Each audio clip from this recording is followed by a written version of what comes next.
It's that time again for EverQuest's Next Into the Portal. Your hosts for this evening are Geek Domo, Lock 6 Time, and Trendane. Let's get to the show right about now. That picture of Trendane with his head in his hand like this doing the mega face palm is exactly how I feel right now. Mm-hmm. Hello everybody, welcome to Into the Portal. Before we get going, you obviously see there's a problem. Locke and Trendane are frozen in carbonite. They can't move, but through their mental telepathy, they can make words come out of the screen. Say something. Something. See? It worked. So we're having some video... Just glad no one can see my tears streaming down my face. Yeah, we were crying. We had a big hug. Okay, so we tried getting this to work on... trying to get it work on Skype, and then we went from Skype to Google+, which was like my last resort. I ever wanted to go to Google+. And then we... couldn't get it to work on Google+. We went back to Skype and we said, you know what? Screw it. We're just going to do it with just the avatars. So you know what? We're still doing better than RSI. Yes, because the video is not skipping. But because technically there's almost no video to move right now, it's not that hard. And Locke is majestic in his black thingy. He looks like Moses. Oh, is it that? I love that picture. It is a great picture. All right, so welcome everybody to Into the Portal. We're going to be having a little bit of a discussion today. We should call it Into the Portal eventually. Eventually. The Frozen Portal. The eventual horizon. Into the Portal. Yes, tonight I am the animated version. I'm going to mug for the camera as Locke and Trendane make their comments. Except for the delay. Just do lots of big nodding. It's so weird as well because I haven't got Twitch open, so I can't even see you. I'm moving a lot. Good, girlfriend. I'll be checking the video to make sure. You know, stuff happens and we roll. This is how we roll. It's live. All right, so this will be available as a audio only version, which you won't see any of the faces move at that point. It's magic, and we'll have that available later on. So welcome back, Locke, who was gone last week. Thanks, guys. It's good to be back. It was unavoidable last week, unfortunately, but I am back and I'm raring to go. I've got lots to talk about. Sweet. How are you doing today, Trendane? Ooh. Anybody else getting an echo? No. Weird.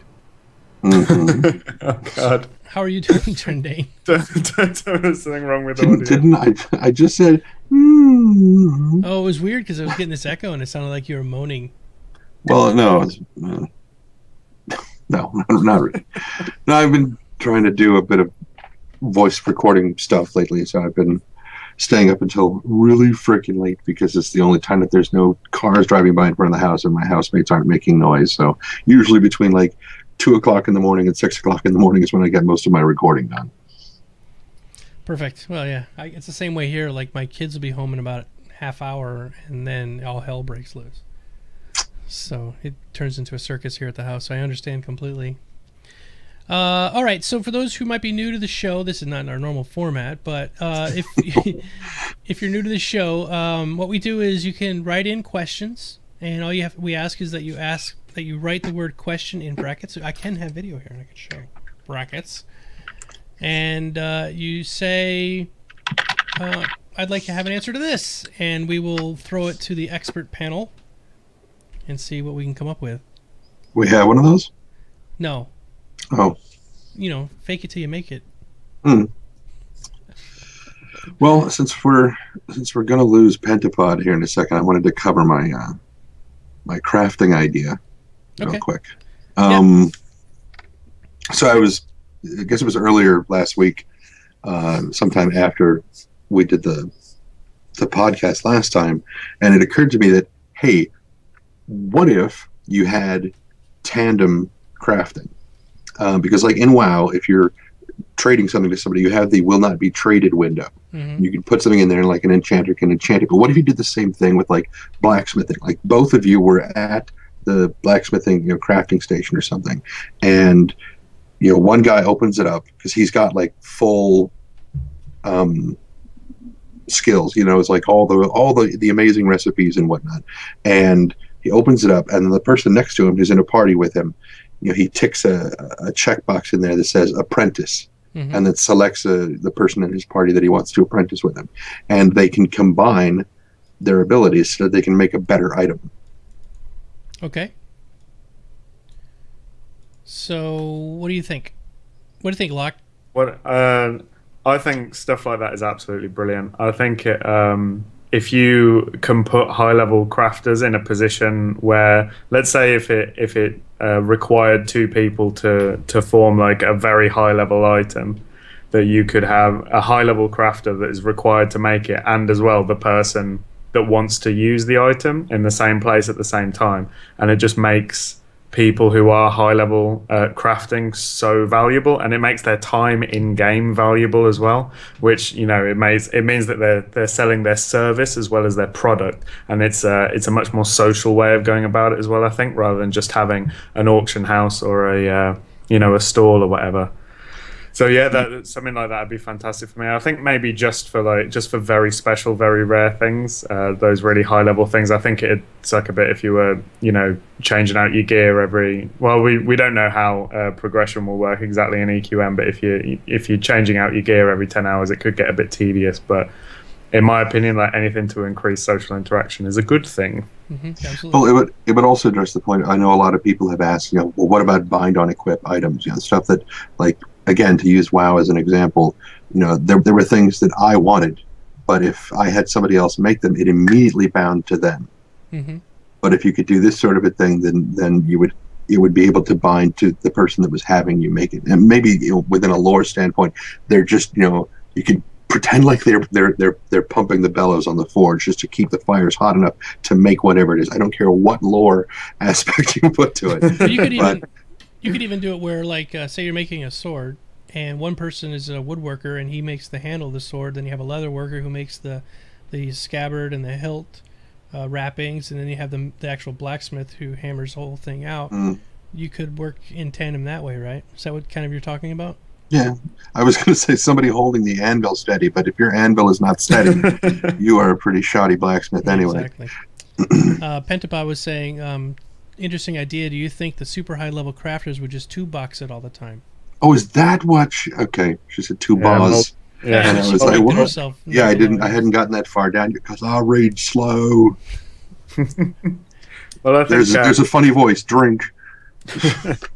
I think if it was a bind on equip situation, you could get around that. I really like the idea because I think it's more social, and I think it means knowing high level crafters will be important to people. I think if like a crafter can just sit there multi-boxing and churn out a ton of stuff, then it takes away the social idea of it. So I guess you'd have to find a way around that. Yep. Would you charge for the services? Well, that was actually the point that I was just about to say. If you've like quote unquote maxed out your thing to the point that you're not going to be getting any points or whatever, is going to be the situation that you're the master blacksmith. I mean, the apprentice, if he's apprenticing with you, might maybe get like double the normal thing because he's working with a master and he's learning from him directly rather than trying to work on it himself. So maybe you could accelerate their crafting that or their crafting levels that way. I know there's no levels. But this does bring up a point. In Pentapod, I was just about to say this, and she said it too at the same time.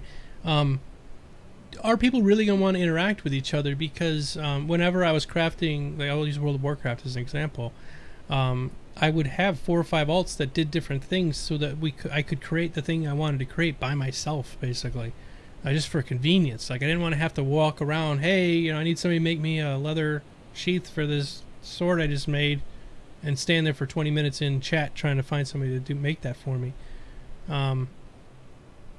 So what do you guys think? I mean, it's a great idea, but in in realistic terms, will people do that?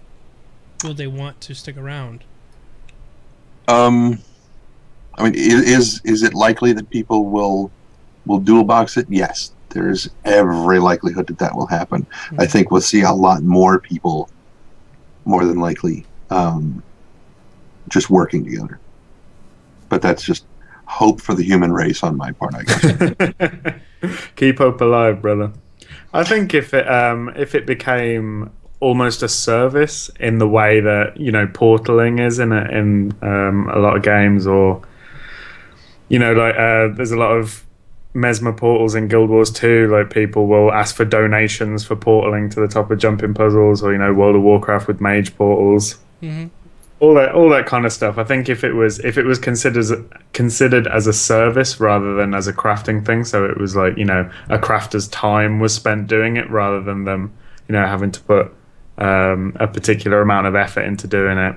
I'm really a fan. I think the whole system in a sandbox game, it should be set up to be as social as possible, in my opinion. I think, you know, I've said it many times before on the show. I think, you know, I heard it phrased brilliantly in this talk I watched recently, where one of the EVE designers for CCP said players will optimize towards boredom, which is, I love that phrase, because it basically means players will do whatever it takes to do the most efficient thing, no matter how boring it is.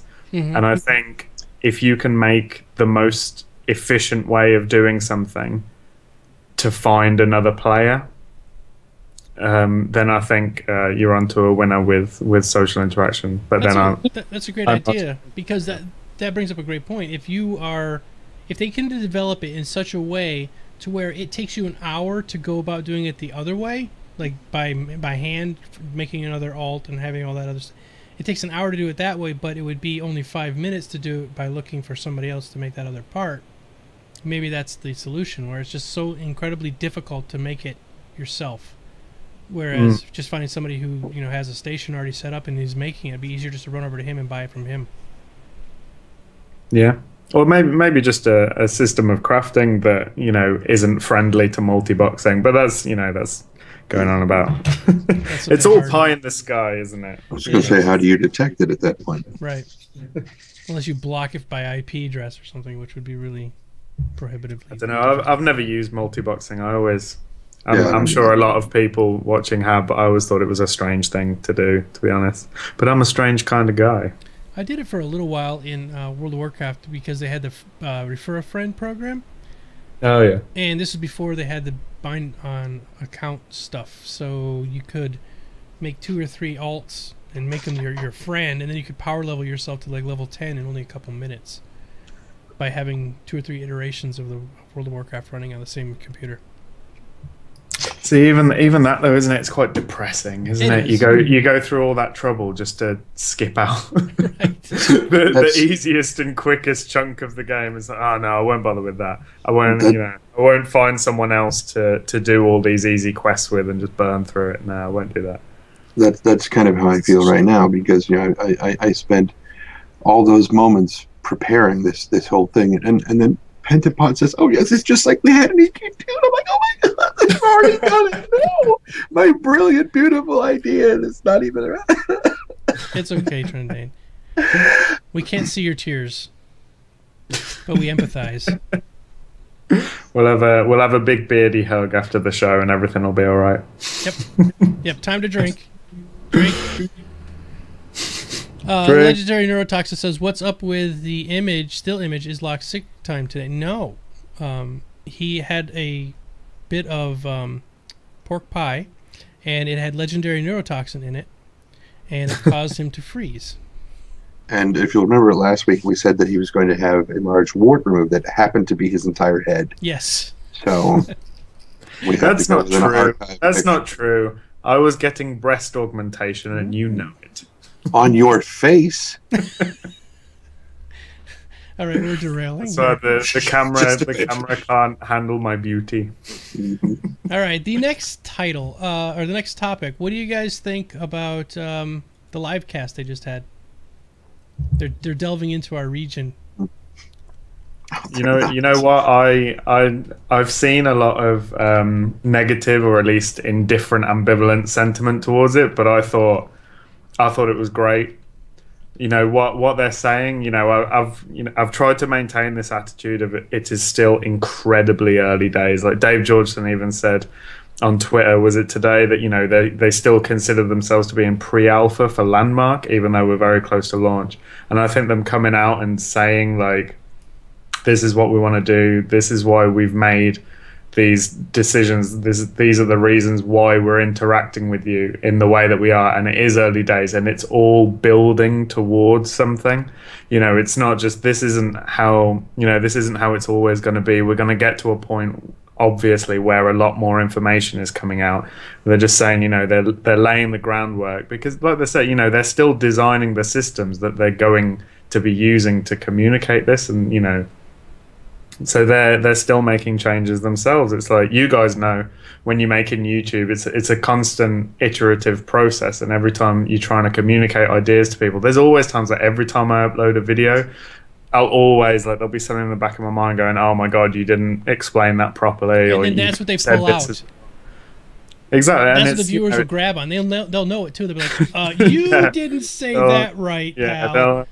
Well, there's a lot of smart people that watch our videos. Well, smart is a word to say for them, yes. But I have a couple other choice words that I could say for them too. But that's the thing, it's the same with them. They're just people, and they have a job, and they're working through an iterative process, and they took time out of their busy schedules to explain to us why, they're doing it in the way that they're doing it. And I think it's great. I really look forward to seeing more live streams. And Omid looked beautiful. I know people were talking about his haircut so much, but damn. Did you get to watch it, Trendane? Yes. What'd you think? I thought that Dexella kind of ruined the magic a bit when she mentioned that she and Terry were looking at the chat down through the glass table, but they're very pro over there, right? Because Omid's got his iPad sitting right there next to him, so he can watch that, and I'm like, okay, see, that gives it kind of like that old school '70s newscaster look thing where they got the television embedded in there. Yeah.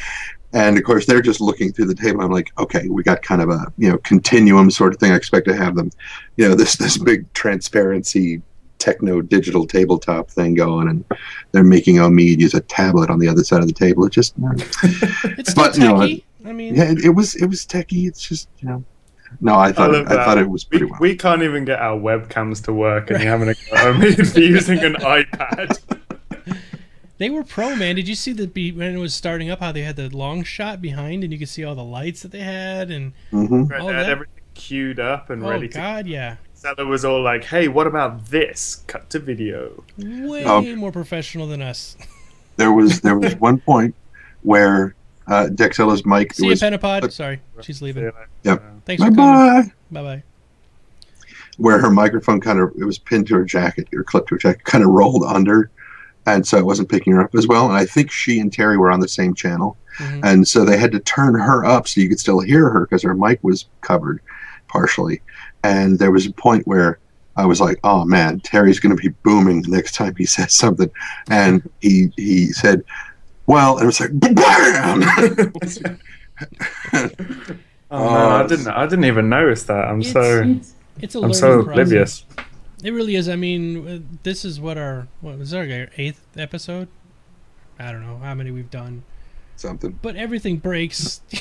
Yeah. Things break and stuff happens. You're live. It's. Hey man, we're on the cutting edge. Yeah, we're on the bleeding edge. Live casting over the internet. It's exciting times, man. It's the 21st century. Especially when nothing has changed since the last time we used it. Right. That's the worst part. Is I literally just was on a call with some people a little bit ago. 3 people on a call with all of us having cameras. It was beautiful. We were talking blah blah blah, and I hang up with them and I call up Trendane and Locke, and I get nothing, like no video at all. And so I restarted my computer. I turned it off, turned it back on.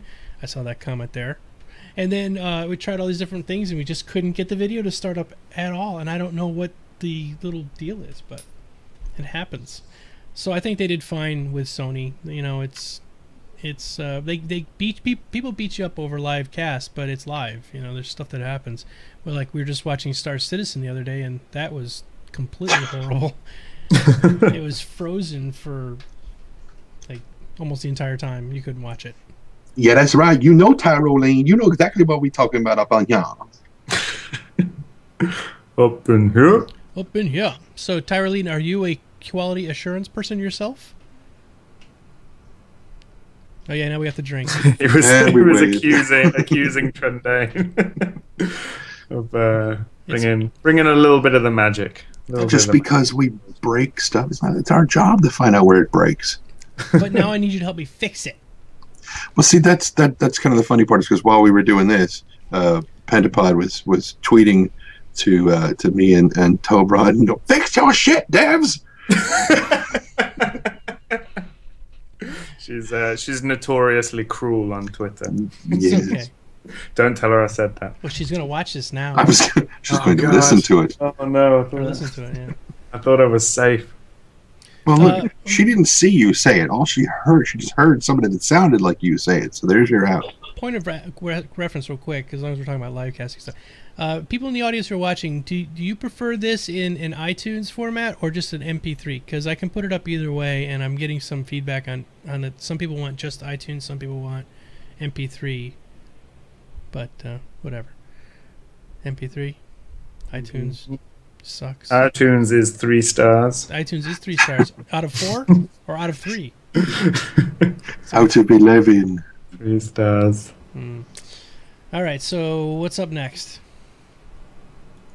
The player-driven economy thing was Yes. something that people wanted to talk about. Yeah, I'm sorry I can't open tweet. Let me see if I can get my tweet deck up here. Some people did write in some topics that we were going to cover.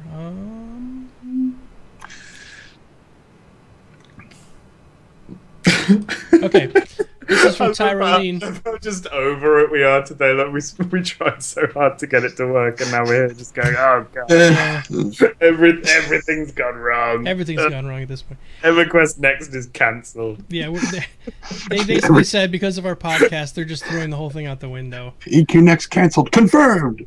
And you heard it here first, folks. They're working on Half-Life 3 instead. Yeah. Okay, so Tyroline says possible carrier, career. Sorry, possible career for casual players: crafter, farmer, shepherd, innkeep. How might they work with a limited playtime? So, what do you guys think? Oh. Get it together, men.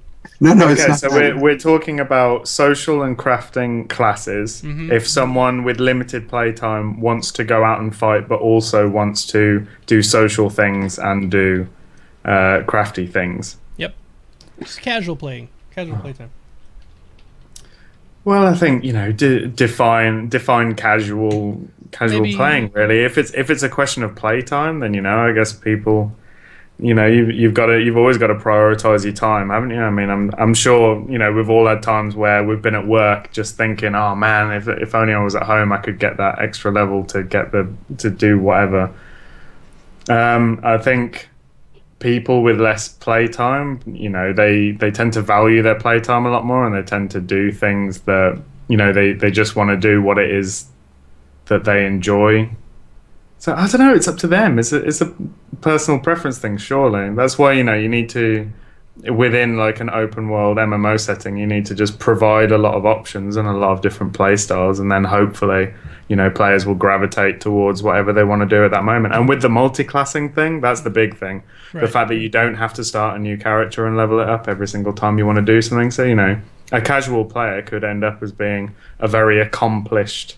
A particular combat class, but then decide they fancy a break from that and want to try doing something else, but they've still got that kind of higher level. I keep saying higher level today. I know it's not levels, but that higher, that more experienced element to their character, which allows them to do that. So, is that an acceptable answer to that question? I did my best. No, you did fine.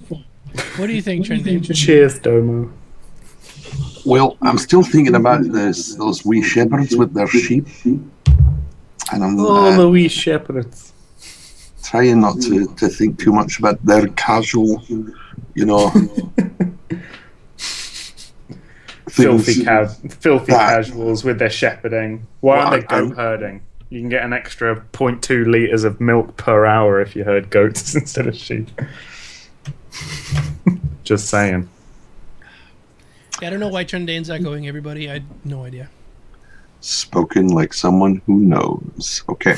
How do you think he got that epic beard? Which one of us are you talking about? Locke. Okay, I was going to say, because He has like a goat's wool mantle over his head with a big long beard. Mm-hmm. I thought you meant that the white streak in my beard. It's not goat's milk. Stop it. It's just. Oh god. Yeah, by the way, you guys, I can't switch the chat over to the other chat on Skype because I called you guys on this other one. So I have no idea what the questions are. So one of you two are gonna have to read that for me. As we prove how professional we are today with our podcast, I yet again have something broken. Okay, so question 1 is from Zara. And it is, what do you think will be the first thing you try to build on EQN Landmark? Do you want to take that one, Domo? Sorry, I was trying to get the. No worries. The first thing, the very first thing that I'm gonna try and build is my dwarven steakhouse that I'm doing with a couple of IRL friends. We're going to do a dwarven steakhouse. It's going to be built into the side of a mountain. Hopefully, it's going to be mostly underground in true dwarven style. You know, humble up top, party down below, like all the best things. Then, yeah, that'll be it. Hopefully, I was looking at Dave Georgeson's build today, and I saw torches on the walls, and there was a nice big stove and everything. So hopefully, I'll be able to get it, with a kitchen in the back and tables out the front, like a German beer hall style. Mm-hmm.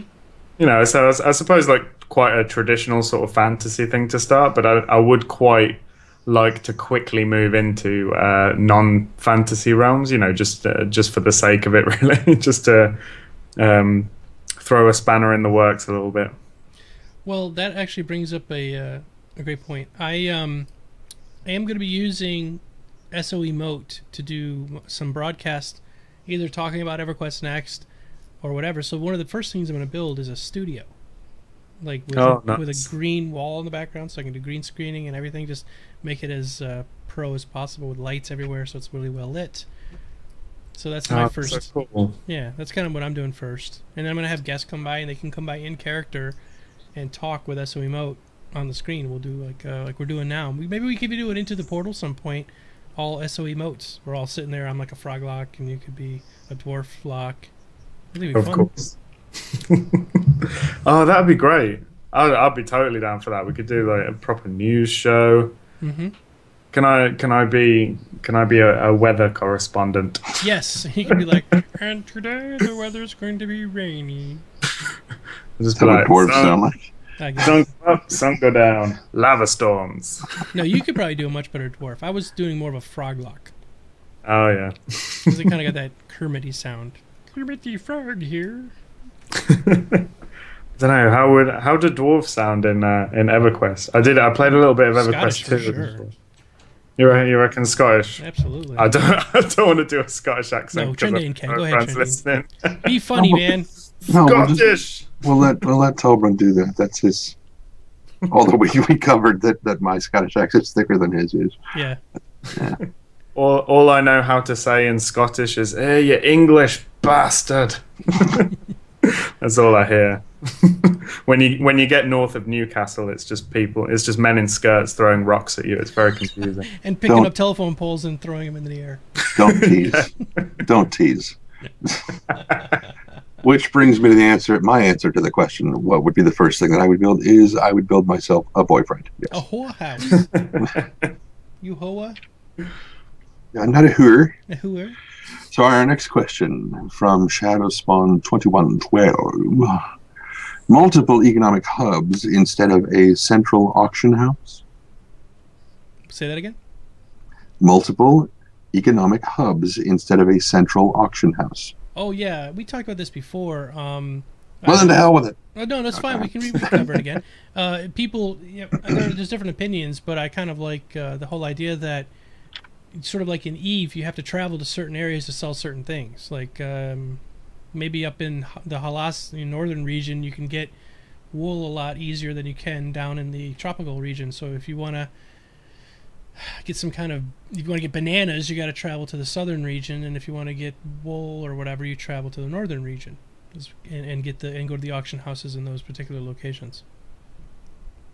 Yeah, fantastic. It opens up so many opportunities for, player agency and things, being able to kind of forge their own paths. It is my hope that we'll end up with, groups of players that have decided they want to make money just by transporting goods, either as a courier service or just, to play markets in different areas. Like, I think that'd be a fantastic thing to see. It's one of those things that makes the world feel big. And it's, hopefully it's something that will create personalities for areas. Like if there's a booming industry for a certain thing in a certain area, like hopefully the area will, if we're building in EverQuest Next, hopefully that area will kind of take on the characteristics of whatever it is. So, if you've got a mountainous region, a lot of buildings would, they'd be made of stone. It'd probably be quite cold. So maybe you'd have lots of firs and things, very kind of Nordic. But then in a more temperate area, you'd like in a wooded area, you'd probably get a lot more wooden structures. And you see where I'm going with this. And by the sea, just because of, the materials that are to hand. Yeah, you don't want to walk through a desert town and see nothing but everything built out of logs and trees, because there's no trees and logs around. You want to be more like an adobe hut or something, more mud. But then alternately, as we know, like all the way back in the day when it was very difficult to move materials over long distances, it was an incredible, it was a big sort of status symbol, wasn't it, to have things built out of certain materials that were, rare in an area and hard to come by. Like in England having marble, Tyrolin's just mentioned in chat about only the super rich would have imported marble for houses. So things like that, if a player had a full marble house, far away from any source of marble, you'd know that they were a big deal, or they'd achieved a lot to be able to do. I can't build a house out of marbles; they keep rolling off. Use honey, stick them together. Mother, go back to bed. So, next question is from Blue Plane. Do you think they should let us design holiday-like buildings, such as a haunted house for Halloween? Yeah.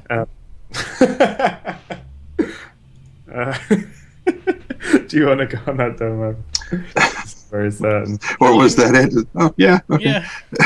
Yeah. I mean, they've said with Landmark they want us to be, they want players to contribute towards certain elements design in the game. There was a great piece in EQ Hammer from Lewis Bloor today about exactly this, and the idea of development time being passed over to, being crowdsourced by the players of Landmark. So when these holidays come up, they can use assets created by players instead of taking development time away from the team that could be, patching bugs, creating new content. They also said that, but at the same time would be able to fill the world with all kinds of magical awesomeness to keep it fresh. Mm-hmm. And they also said that, if in Landmark, if you want to build the Enterprise, Landmark is a completely different game. It's completely, not quite unassociated with EverQuest Next. But you can build whatever you want in Landmark. Mm-hmm. No restrictions. Just go for it. But to try to get that same element put into the real game, it would have to get voted on by the players. So. Right, and that's where it would have to fit. Yeah, we go. I'm sure we'll see a lot of science fiction stuff. And there was something I rewatched the SOE live reveal, and I think it was then that Dave Georgeson said about just think about walking through players' imaginations. And I think, if you think about the game, not just at launch, we were talking about what we want to build first, but imagine a few years down the line, imagine, a world that a guild's really kind of got hold of, and you could go into a server that's procedurally generated, and people could have created so much. I mean, we always talk about Minecraft when we're talking about Landmark, but just look at some of these enormous builds that people have managed to make using the tools in Minecraft. And when you think about the amount of collaboration that is possible, and the amount, then you've got the player studio as well, so people will be able to get templates very easily for making things, which cuts down on development time for their own project. And then you start imagining these worlds that are very mature, and you could have an enterprise next to Helm's Deep, next to an original structure that someone's built, a replica of the museum from their hometown, and all of these things just on top of each other, and players interacting between those, and being able to walk through them as your own character, and use the heroic movement system. That's another thing. Parkour races have to happen. I'm sure they will. Yeah, I just thought of that. But yeah, when the servers become more mature, I think we'll see some really incredible things. So that is my answer.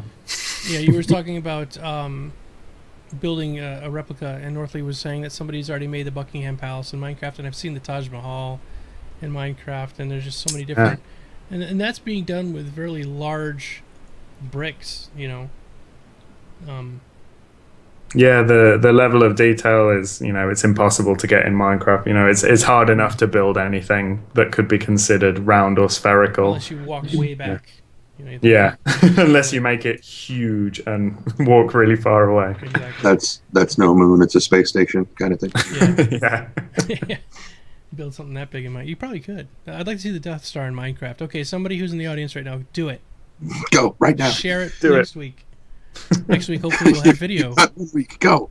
Make it 1-to-1 scale. 1-to-1 scale Death Star. Oh my God! 1-to-1 scale Death Star parkour race down the trench. First one to jump into the hole that Luke shoots down wins. That would Call be it. so epic. Someone do that with the turrets on the roof. Here's the problem. If it is 1-to-1 scale, you're going to need a lot of space, and I don't think you're going to be able to start off with that many plots of land. I think they're talking about like giving you an acre to play with per person. So yeah. Well, we haven't been told how big the area is going to be. I don't think it's planet-sized. I actually, interestingly, I've been thinking about this. I actually hope that it isn't too big. Like, I would quite like it if I was building and I could actually see other people's plots around me while I was building. Mm-hmm. If I wanted to, like if I wanted to be in a sort of, high concentration of people, like I'd quite dig that, just being able to sort of wander around, like, say hi to your neighbors. I think that'd be neighbor. Howdy, neighbor. But then, at the same time with procedural generation, I'm sure you could run off and get lost. So someone said they did do it, and they put a link up, so we'll put it in this thing here. Hold on. Media file. There it is. So there is the Death Star built in Minecraft, sort of. What do you think? Oh no, I haven't got the video up. There's an amazing group of people. I forget what they're called. Hopefully someone in chat will be able to help me. But they make roller coasters based on films in Minecraft. Okay. I don't know if anyone else has seen this. It's absolutely incredible, like what they can do. There's a Ghostbusters one. There's a Beetlejuice one. That's amazing. That's not a Death Star. That's a moon. All right, let's go on to the next one there, Mr. Trendane. Okie dokie. This one is from I don't know who, because it doesn't have a name next to it. It just says question. If there aren't going to be any levels to gain in EQN, how would gear progression work? For example, a best in slot item drops that's not BOP. That person can't use it and sells it, and a brand new player buys the item. Is that OP? does it mess with the economy too much? Well, it's kind of like the Guild Wars 2 model, right? I mean, pretty much everything was for sale on the marketplace there, including legendaries. Yeah. A friend of mine crafted a legendary and sold it within 6 months of the game launching. He was hardcore. Anyway, what was I going to say? There's a lot of assumptions in that question about how gear is going to work, how loot drops are going to work. With the way that gear's been described to us before, and the way that builds and classes are going to work. It's probably quite unlikely that there would be one definitive best in slot item, apart from very sort of cookie cutter flavor of the month builds, which will probably be the 1v1 backstabbing ganking builds. I think if we're gonna if there are like typical loot drops, like if you kill something and it drops a sword with +2 strength and +1 agility on it, and someone wants that, I don't see how you can make a system of crafting that is compelling along with the multi-classing system that they've talked about, and at the same time have that sort of gear drop thing. Oh God. Was that question at luck explain horizontal progression? Yes, could you please explain horizontal progression? Go. Okay. Classic MMOs, including World of Warcraft, generally have vertical progression, where what happens is, as your character advances through the game, you gain levels and you gain equipment that give you a direct boost to power, either the damage that you can deliver or the damage that you can take. Those are numbers that statistically move you up, and generally have a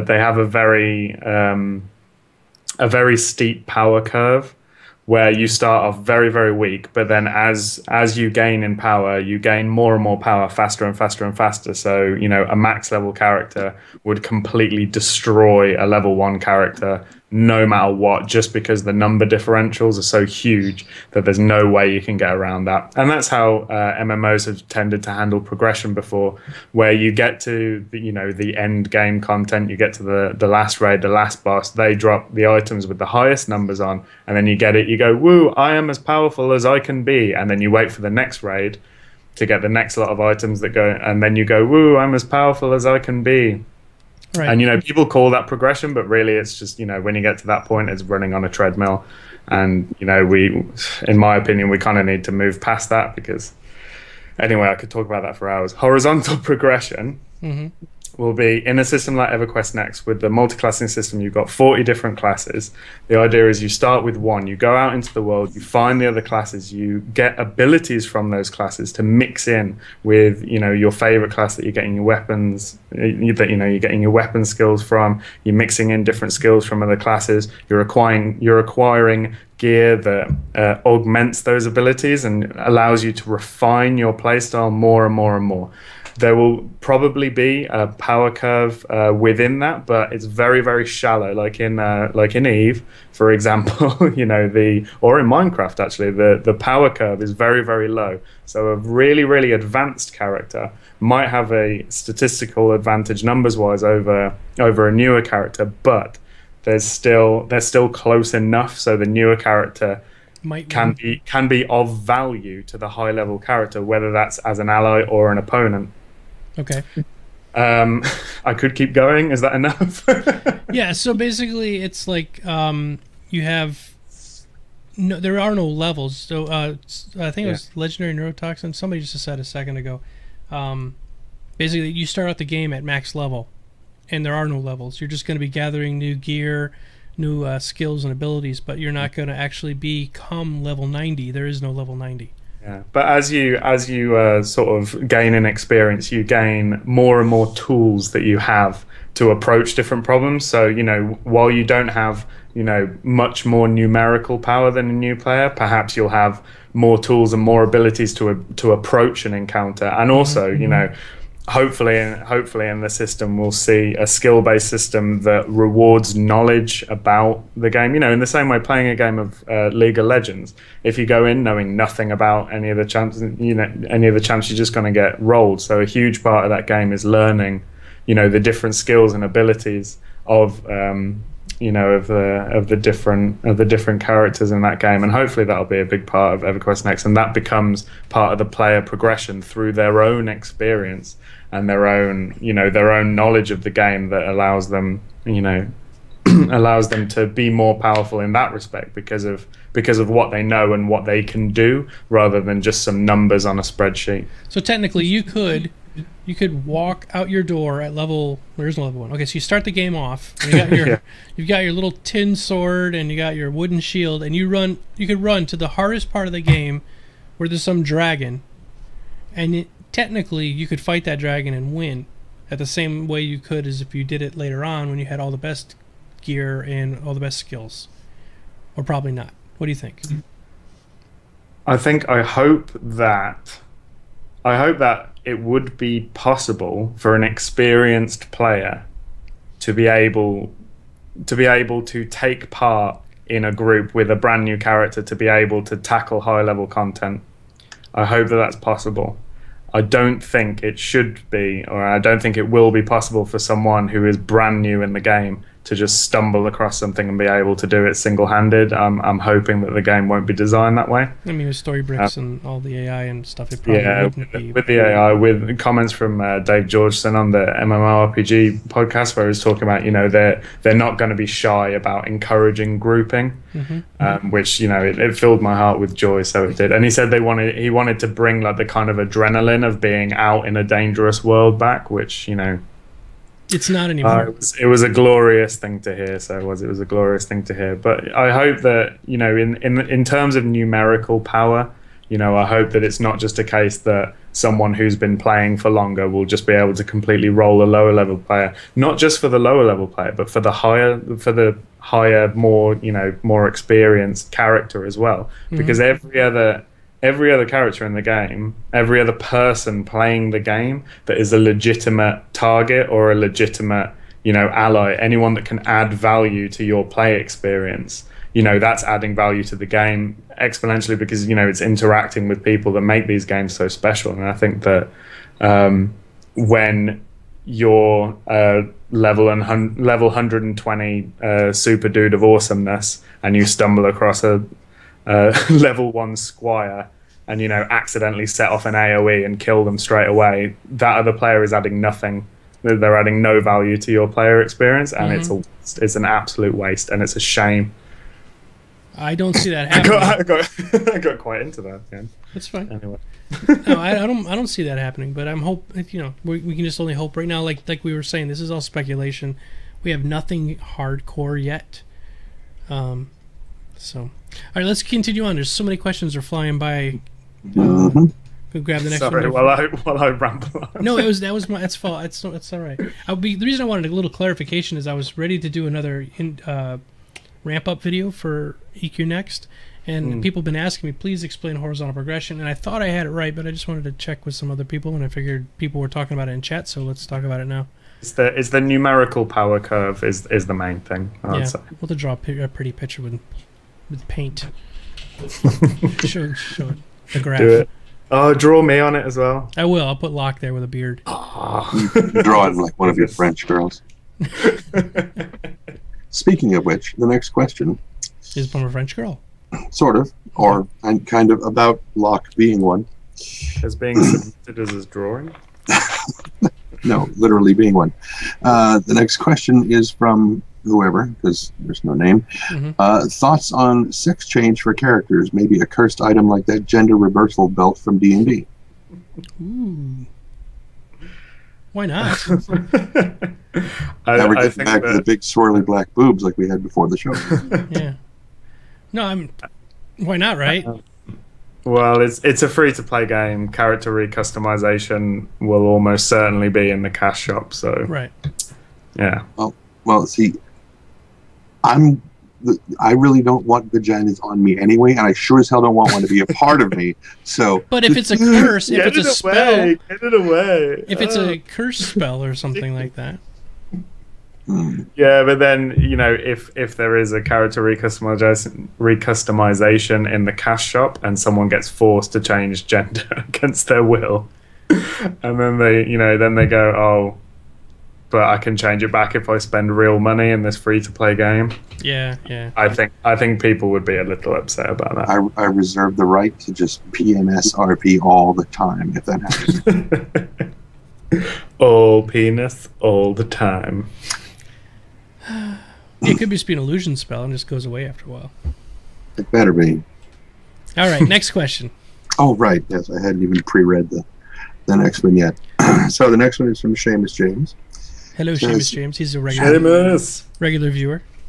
Have you three guys noticed that the two zones we've seen in-game, Ashfang and or however that's pronounced, are extremely similar to PlanetSide 2 environment skins? Does that make you wonder how far they actually are in world design? It's a great question, and I personally I see where he's coming from. I never made the actual comparison. I didn't like pull two side by side to try to see, but yeah, I can sort of see that. What do you think, Locke? Yeah, I'm sure we'll see a ton of similarities, especially, you know, going back to, it's a very early stage. I'm sure we'll see, you know, just from concept art, we've seen the underground areas that are nothing like PlanetSide. We've seen, you know, the lava storm area, which is nothing like PlanetSide. I'm showing that right now. So, you know, it's one of those things that this early we'll probably notice a lot more similarities, whereas, you know, down the line when they are ready to show more new things, you know, when they've finished those, and you know, when they add the new biomes, is that a word that we're using? Yeah, biome. Yeah, when they add the new biomes and stuff, I'm sure we'll start seeing a lot more variety. But it makes sense for them to start with assets that are more complete for them. Mm-hmm. They don't want to show half-done stuff, do they? Because then it just goes around the internet. This game just like a piece of meh. Well said. Which is so weird. Well, that's normally what the arguments amount to. So because in Star Citizen, which is being funded completely by the community, they are showing you everything as it's being developed. I mean, there's hardly anything they haven't shown us yet. Whereas Sony is really sort of in their black box, and they aren't showing us much of anything. And I think there's two problems with that, or solutions, or however you want to look at it. If they do show us everything, then we feel a little bit more comfortable with it. But if they're hiding some of it, then we don't know what's happening. But then we have no way to criticize what they're doing, you know. So and then as I'm saying this, Omid shows up. Hello, Omid. Omid, we've been saying so many nice things about you. Oh yes, we were talking about your beard, and everything was great. Well, Star Citizen, yes, they're showing a hell of a lot, and that's absolutely fantastic. I think, you know, it's a great thing, especially for that project to be as open as they possibly can in development. Same with Camelot Unchained as well. They're being incredibly open, you know, like showing early versions of models and, you know, asking for feedback on them. But I think, you know, ultimately Star Citizen, the backdrop for everything that they show is space. Yeah, well, which is black and empty. A spaceship. They can make very cool looking spaceships, but spaceships don't move. It's basically, you know, it's just a picture. It's not showing, you know, there's no animation to it, and there's no backdrop to it. So, although the player character animations look great already, so I'm sure it will turn out great. But I think it's a slightly different situation with EQ next. Yeah, I'm really looking forward to the stuff coming up, because I think Georgeson was saying that very soon we're going to have a lot of information, and for people like us who make regular videos about EverQuest Next, we've been dying for new information.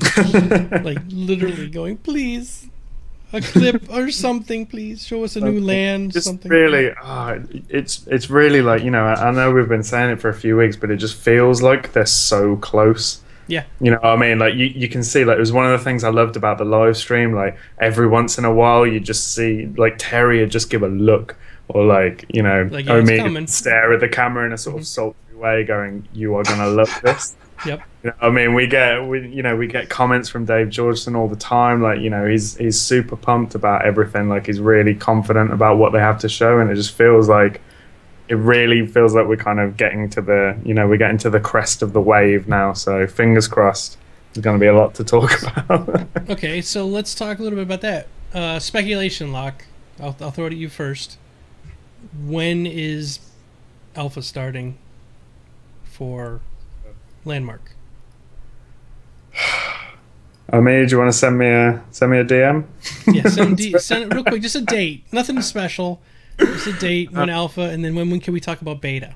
A date for Alpha, which is it's been confirmed that's going to be under NDA, so no one's going to be allowed to talk about it or anything. Yeah. Which I'm actually playing right now, but I wasn't supposed to say that. You playing it while you're streaming? That's just rude. Why do you think I keep looking over the other screen? Omid says November 32nd, confirmed. Confirmed. You heard it first, right here. Into As soon as November 32nd comes around, that'll be when it drops. Alpha, you know, what do you class as going from pre-alpha into alpha? I keep saying, you know, winter is soon. People are going to start getting antsy. You've got a lot dropping spring next year. WildStar and Elder Scrolls Online. You know, people are going to be trying those games, and I think I'm hoping Landmark doesn't get lost in the noise from that. Right. Or, you know, people don't jump into Landmark because it's free, and, you know, they don't have enough time in it to really get invested in what they're doing. And then they go play one of the other ones. Yeah, although they're both subscriptions, so I imagine a lot of people will come back after the first month or so. Mm-hmm. But I think it would be great for SOE to have, you know, a decent chunk of time, but also, you know, they don't want to get it out when it's, you know, when it's not ready. You got to make sure Trendane knows all about this. You know, if you're gonna, that's why I was gonna put him. If you're gonna put something out, that's why I was gonna ask him second, because I figured he has a good feel for this, the industry standard. For those not familiar, Trendane used to be a tester for Electronic Arts. And he worked on Origin. Dry heat. Why have you and Spore? It's like you're snitching on him every week. It's like because Origin is, never mind. We won't go there. Anyway. See, I would like to state for the record, just for Omid's sake of sanity and everything, that I was not the one talking about penises when he came into the channel. Okay, it was not me. However, since I am apparently doing a funny voice and Omid is in the channel and everybody's screaming his name, that means it's a double drink right now. Wait, I haven't got the rules for the drinking game. There aren't any. You just drink. And it's whenever Trendane does a silly voice. So. Or anybody says Omid. Mm-hmm. It's a sandbox drinking game. You have to find your own objective and go. Yeah, there's no quest. Yeah, there is no quest. So back to topic, Trendane. When do you think, just from your own viewpoint, from what you've seen as far as development goes, this is all speculation. Just what do you think? When's a good date that you would say? When it's ready. When it don't give me that. That's the. I don't want to see the soon trademark. Soon with a TM at the end. It's the only answer that means anything. You know. If I had to guess, I think November 32nd is probably pretty close. Mm-hmm. I'm going to say probably a little bit before for Landmark, a little bit before Christmas would be my guess. That's what I'm hoping. Like Christmas break starts and they open up the servers for beta. You were talking about Alpha. Oh. I would hope Alpha is starting. Winter is soon. You know, if they do start pushing into March, you know, I think that's. I don't think they'll want to do that. So it's gonna have to be a pretty quick turnaround if they're gonna stick to it. Mm-hmm. The best part about it coming out like anywhere near Thanksgiving or Christmas is it makes sending kids to the kiddie table, you know, much easier. Just, honey, go play EverQuest Next Landmark for a while. Let the grown-ups talk for a while, okay? Hell, you probably have a hard time getting him away from your EverQuesting. yeah, go- your requesting thing. Go do your EverQuesting. Your clickety thing, your cookie clicker dragon slaying thing. Dragon Ball. All right, go ahead. Next question. Oh, next question. Okay, Yes. the next question actually has a name attached to it, Okay. but then so did the last one. This one is from Zara. And Zara, regular viewer Zara. what if SOE came up with, it's odd phrasing for this question, what if SOE came up with a mobile app that allowed you to craft? You would have to have all the mats in the bank. That way people could slack off at work. And I didn't read slack off at work. Sorry.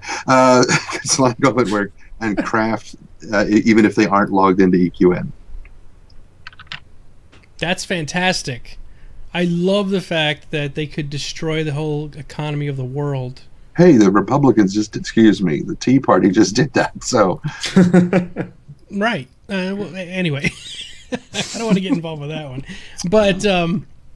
But yeah, destroying production of companies and things like that, I think is fantastic. I think they should come up with a phone app that you could sit there, you could not only craft something, but you could put it on the shipment list so that when you log in the game and you get home at night, it's already packed and loaded on your pack mule, and you can head off and drop it off at the auction house.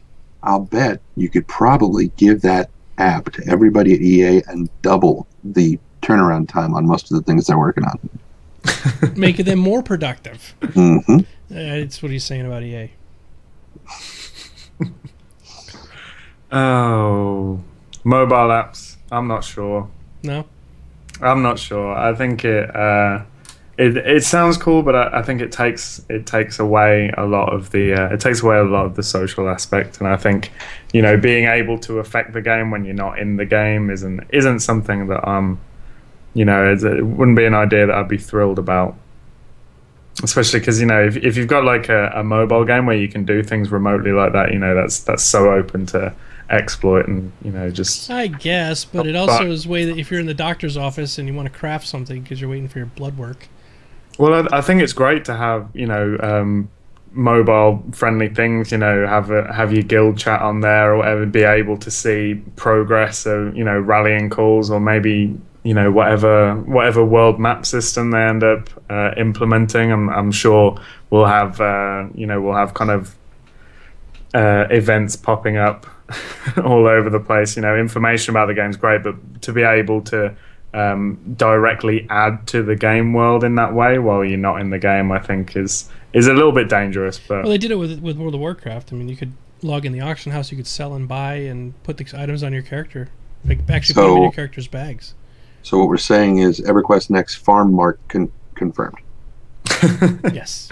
But that's was that good for World of Warcraft? Is that something that something it was else? okay. And World of Warcraft has that. We've talked about this. World of Warcraft has that click on a thing and wait crafting. Mm-hmm. Do we want click on a thing and wait crafting? We were talking about social crafting at the start of the show. And now we're talking about not even being in the game just cookie clickering it. Now, Seamus James just said he was going to unsubscribe because he said it should be like WoW. I didn't say it should be like WoW. I was saying that the functionality of that particular app is not so bad. Which is why no one I ever knew ever used it.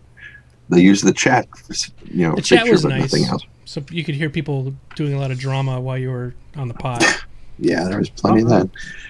Next question. Yeah, okay, hold on a second. There's been at least 2 or 3 bad references to cookie clicker so far tonight. I don't know why it was disparaging it. I am at least right now. I think I'm at 2.7 trillion cookies per second. That is unheard of. If you close your eyes, it's like you're playing Diablo 3. It is just like Diablo 3. Ooh, okay. Hear that Blizzard 1-2 punch. Someone say something about StarCraft. Yeah, say something bad about StarCraft right now. The Zergs suck. Okay, go on. I was going to say, I can't think of any. I do like Abathur, though. Abathur is really cute. I love Abathur. Anyway, so there's my StarCraft 2 reference. I like doing his voice. So, question from Feel Good. And the question is, in the live stream, they talked about how it could be an issue if EQN landmark people could see stuff you are building, but you wanted to end up selling, that they could just copy what you had built and then no profits. So, yeah, okay, I know what he's talking about. How do you think they will go about handling this? Building in a box, not showing things that are in the works. It would be kind of disappointing not to be able to run around and see everyone's work, though. I don't know. Oh, Mead's in the chat. Maybe he can answer that. He was the one who actually talked about it. Yeah. Final decision on visible building. I suppose it's an issue, but if people are really that worried about people seeing what they're building, then maybe they could build a big dome around themselves. That's a great idea. Honestly, yeah. So no one could see inside. I mean, if you were building something big enough that couldn't be in a dome, like maybe it wouldn't be worth someone else's time. But I think with a thing like this, are we gonna have a patent system? Is something gonna have to be different enough to not. I think what will end up happening is people that make a lot of popular things will have a lot of traffic to their pages on the Player Studio. But I think that means people could find them while they're building something, and they could set up like a little spectator area where they could sit on benches and watch them build this amazing new thing. Or, like you were saying, build a big square cube around your thing, like the Borg, and then just build everything you want inside, like a movie studio does. Studio. Yeah, it looks like we're gonna have unlimited dirt blocks, so yeah, maybe just throw a load of them up. Ken Ervin just says, if you're gonna be really that protective. A new idea for landmark, Fippy Dark Paws Pleasure Dome. It'll be a small group of very prolific, very, very active, very creative people that make a lot of things early on that people really like, and those are the people that are going to get kind of focused on. I think that's how it'll happen, and those are the people that are going to put the most effort in. So maybe it should be like that. And unless that is your claim, you will not be able to click on any of the blocks. Okay, so that's one thing people sometimes get confused.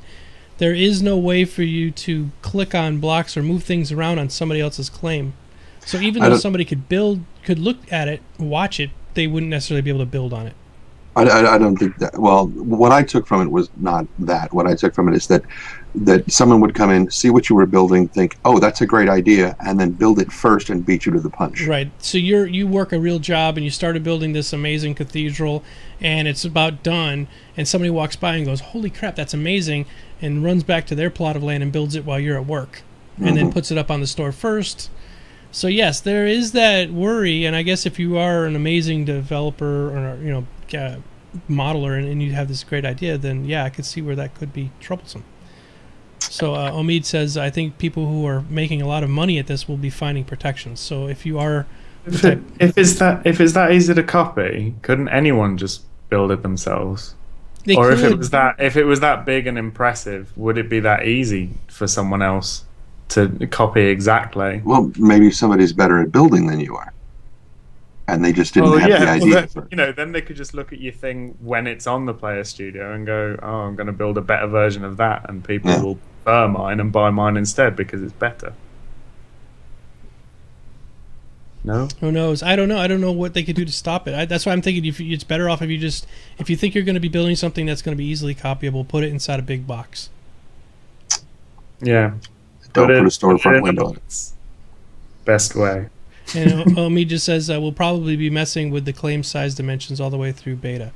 Makes sense. I mean, here's the other problem. Say like you are building some kind of really cool thing and you don't have it inside of a box, and somebody has the plot right next to you. And then somebody has a plot behind you, and somebody has a plot on the left and the right side. You're in the middle. They could technically build these huge walls and just block you in. I did think about that the other day, actually. If sort of sunlight onto plots could be affected by your neighbours. Mm-hmm. What if they build big that's just a thought that I had. I suppose another thing you could do. You could do the old double bluff. You could build like a giant castle that was just rubbish. Mm-hmm. That was just like a grey stone box, and then build something else inside that was awesome. And then just use that as a blueprint, and no one would ever have to see it ever until it turned up on Player Studio. Did you ever watch, what's that show? Eureka. Simpsons. No, Oh. Eureka. Have you ever seen Eureka? There's this guy. One or two episodes. There's a guy named Henry on the show, and he has this beat up old garage. And inside this garage, he's making this amazing tech stuff for like warp core engines and stuff like that. But it's inside this beat up old garage. So yeah, you could fake people out that way. Okay. All right. Since Next the question. bank is calling, next question, which has no name attached. Hired NPCs to do mundane things instead of just being meat shields? Question mark. Okay, so you hire somebody to be your brick maker, and like they sit there all day and make bricks. They go get the mud, they come back, get the straw, stick it in an oven, and make bricks for you. Is that what you're thinking? Or is that the question? I presume that's the question, but I mean, it could theoretically tie in with what I was talking about with the tandem crafting. You could have a paid NPC to work the bellows for you to make it, make the coals hotter so that you could make a stronger steel or something. I think it'd be cool. I'd love to have NPCs around. I wouldn't like them to be able to build things for you because I think that it's another social interaction thing that I seem to be banging on about today. But yeah, I think it should be. I think it would be better if you went to other players for that kind of thing. Mm-hmm. But yeah, I think it'd be great, like just having NPCs around doing stuff. Like it'd just add so much flavor and so much more character to any build, I think. Or and then the absence of NPCs becomes, then that becomes like it's a positive decision then, isn't it? It's like I'm going to build an abandoned whatever as opposed to I'm going to build a populated, used environment. All right, let's go to the next one. We got a lot of questions, don't we? Still? Yeah, we have a few. Yeah. Yeah. Next one is from Blue Plane. No more from Blue. No, good, because this is the last one from him. No, that's I'm just kidding. Go ahead. I picked it up. Do you think that the course of events through the game, as cities are built and fall, will dictate the direction of expansions? I think right now when we get into the game, Kinos or Quenos or however he wants to pronounce it, is going to be where we all start. But we are supposed to be able to build like Halas and all these other places, and maybe those places stick around. And if they stick around, then Kinos from the man himself. I was right. Kinos. I've called it Kinos forever, and people tell me I was wrong. But is that Nos or Nos? Kanos sounds better. Hey, look, he works at Sony, so we're gonna go with his. Oh, like he knows. He knows. Yeah. He's fully trained in pronunciation. It's Sony EQ spelled backwards, by the way. Anyway, I was derailed. Yeah. What was I talking about? Oh yes. So you're gonna build these other places, these other towns and things, and they're gonna stay. So I don't necessarily think that's an expansion. Like it's not all of a sudden Neriak expansion, and now we have Neriak. I don't think that's going to happen. I would think more like Planes of Existence or some other kind of cool thing, or the Dragon Rebellion or something would be more realistic. I think that if the concept of each server developing on its own, depending on how people, because on this server you've got a city here and a city there, and it's not the same on the other, the server right next to it. That could make that logic a little bit unstable. Yeah, don't know. I think I've been thinking a lot about how story's going to work. I think to directly answer the question, I think I hope that the general building of the world is very heavily tied into Landmark. I hope it is very crowdsourced from the community. Apart from maybe things that they want to keep secret from us, but large scale things I hope is a crowdsourced community player driven thing. Whereas then that that allows the team at Sony to concentrate on adding features, working on balance. Horror of horrors. I hate talking about that. And like just adding features to the game, and doing that back end coding stuff that that we all love. Content tools to play with, more things for the players to be able to do rather than see. And that's what I hope comes out of expansions. We just said one of the things he does in Minecraft is he makes a big tower so he can find his house again. Exactly what I've done when I started playing Minecraft and I was running around looking at things. I'm like, oh wait, where's my house? Crap. So I started making towers that were like, thousands of feet tall with torches on top, and then I would just fall to my death right next to my house, so then I could get my stuff back. But I could always find that tower again. So yeah. No, we're not playing Minecraft Blue Plate. All right. All right. We have less than 15 minutes, so let's do speed questions. Okay. Speed question round. Speed I'm question terrible round. at this. That's okay. There's really only like 2 left. Okay, then that's we can be slower. So, well, there's kind of 4, but I was limiting it to 2 because it only came from 3 people, which I don't know how that math works, but let's move on. Can we hope to have in-game hairstyles that are based off the developer's real-life hair? I want Geek Domo hair. Yeah, definitely. Definitely. It was confirmed. I was talking to the devs, and yeah, they told me. Yep. I think they should use the same thing that Star Citizen is using, full body scans of all the employees. Because That that'd be cool. would be scary. What, are you kidding me?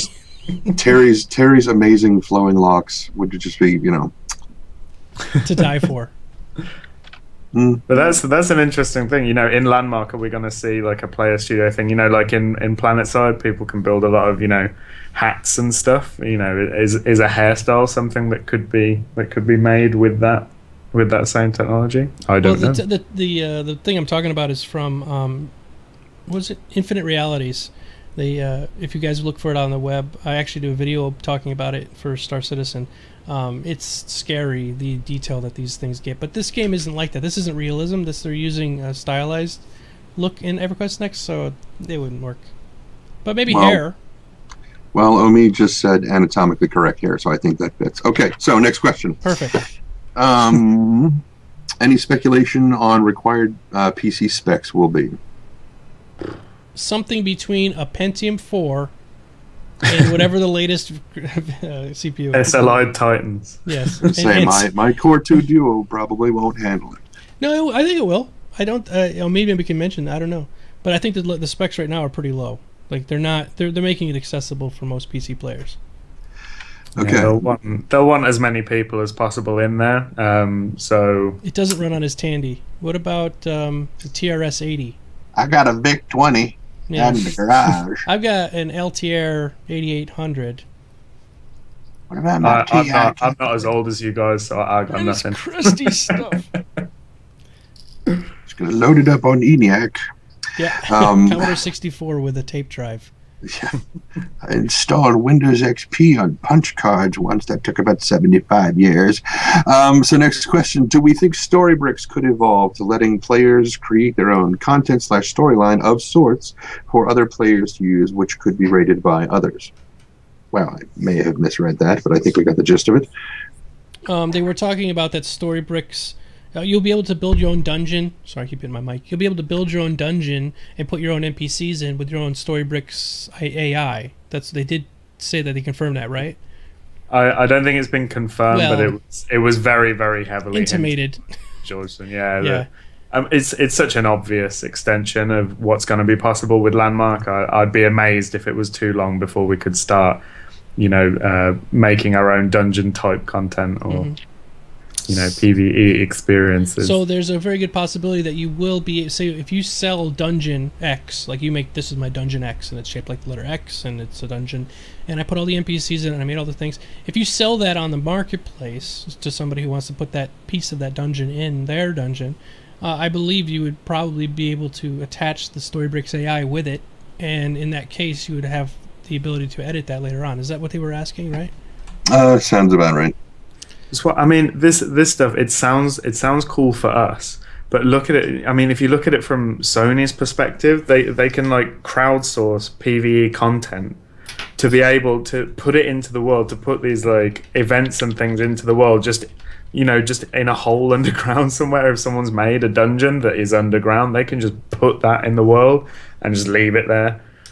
how incredible is that? Just leave it there for people to discover, or organically on their own. And it's such a beautiful thing to be able to do. And it's the old problem with the theme park MMO, isn't it? You can't possibly create content fast enough. Right. The players aren't going to exhaust it faster than you can make it. But now they can outsource this content creation to players who are making what they want to see, and then they can just slot that in wherever they like. Incredible. Such an incredibly powerful thing. Omid's leaving, so if he's already left, sorry. But if he's not, thanks a lot for coming. And I do want to mention that some people were beating up the EverQuest devs for doing their live show, and I don't know of any other game that has done this much support for the community. I mean, pretty much every live show I've seen and ones that we've done have always had at least 1 or 2 devs show up. So that's pretty amazing. And we're not anything big. I mean, if you look at the number of viewers we have right now, it's not that amazing. So for them to come here and chat with us and put in their 2 cents and help out as much as they can, I really do appreciate it. That's the thing. They are genuinely active on Twitter. They do read the forums. They do read Reddit. They are on fan sites. They're not just blowing smoke up us, making us feel like we're important. Like they are listening. They are taking things on board, and they are looking for good ideas. And they do embarrass people in newsletters. Yes, they do embarrass people in newsletters. That was so brilliant. Yeah. All right. So back to the questions. I'm sorry, but that's yes, okay. Definitely impressed. Last question. This one comes from Mobuhiro and says, will you be able to use in-game currencies to buy Player Blueprint or just via the Player Studio?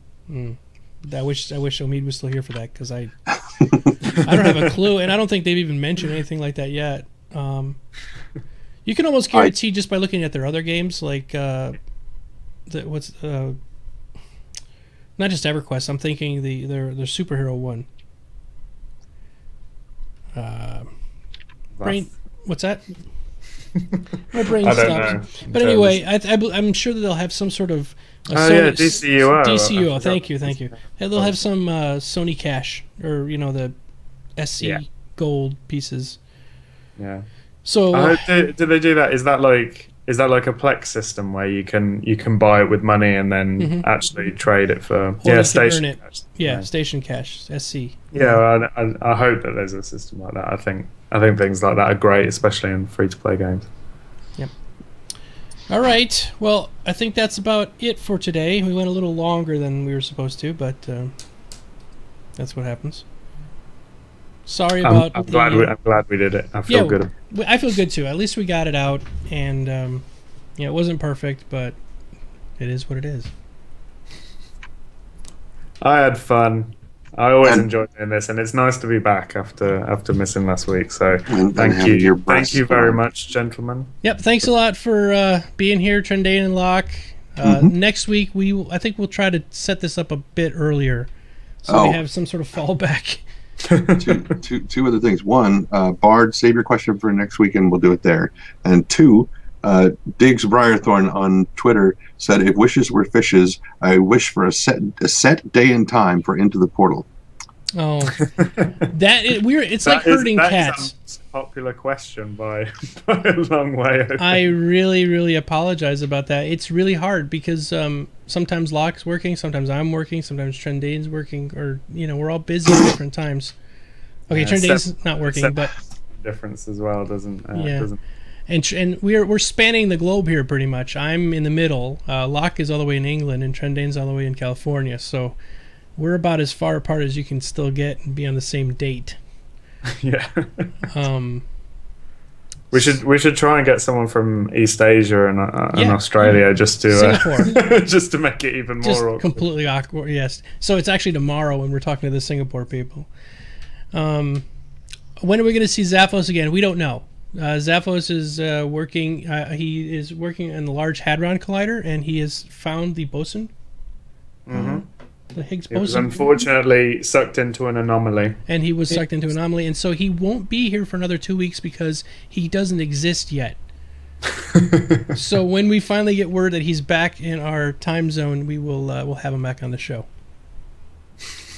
So this video will be available on Geekdomo's website or YouTube channel, Locke's channel, and Trendane's channel. We'll make it available, and also EverQuest Nexus, which is our sponsors. So everybody, if you're new into EverQuest Next, you're trying to find out more about it, go to www.eqnexus.com. There's a great community over there. People like the devs and also regular folks chat over there on that site. So it's a great site. It's a fantastic source of information as well. The articles and everything on there are really, really brilliant. Mm-hmm. So thanks a lot, everybody, and we will see you next week for another Into the Portal. Be careless. Cheers, guys. See ya. Bye-bye. Bye.